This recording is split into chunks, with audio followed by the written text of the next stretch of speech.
His name is Coyote Three Feathers. Ladies and gentlemen, give it up for Coyote.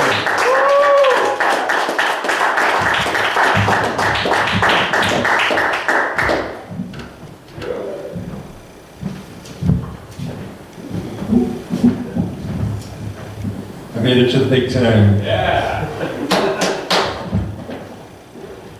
I have this little story I like to tell. I told it at open mic the other night. It's a Spoonerism of the Cinderella story. And the backstory is, I was doing some ceremonies with some Cherokee friends several years back. And while on Peyote, the Rindercella story came up. And that's how I started doing Rindercella. And it's, if anybody doesn't know what a Spoonerism is, it's when you take pairs of words and switch the beginnings. So, a long time ago, in a far-off country, there lived a beautiful girl named Rindercella. She lived in a house with her ugly other and two sad sisters.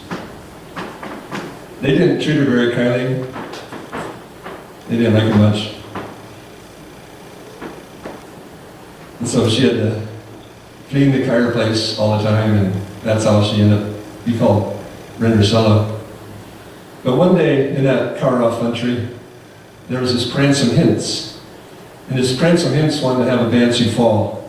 So he invited everybody from miles around, especially the pitch people. And then Rindercella's ugly other and two sad sisters went out and bought drancy fesses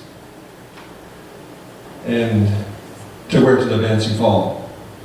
So the day came, they put on their drancy fest and headed off to the fancy fall. And Rindercella couldn't go. And she was sad, and so she just cat down and stride. And as she was getting there striding, her Gary Mudfather showed up with a magic wand.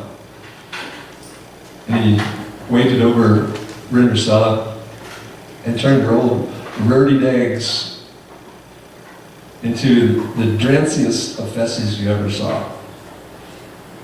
She turned her sane plues into slash blippers.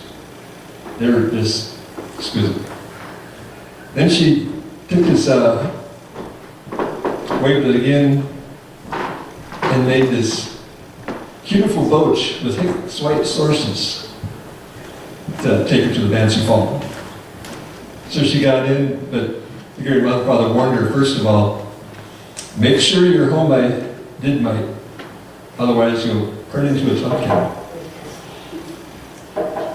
So she went up to the fancy fall with this prancing hints. He was watching through a wooden hinda, and he saw Rindercella come in, and he was hitting them smart. And so he went to her and they danced all day. Just dancing and dancing and dancing all day long. And then suddenly, the key clock struck midnight, and Rindercella panicked. And she dashed out and stashed down the rares, and as soon as she reached the bottom, she slopped her ripper. And she made it Tomanheim. But the prancing hints found this last blooper that Rindercella slopped.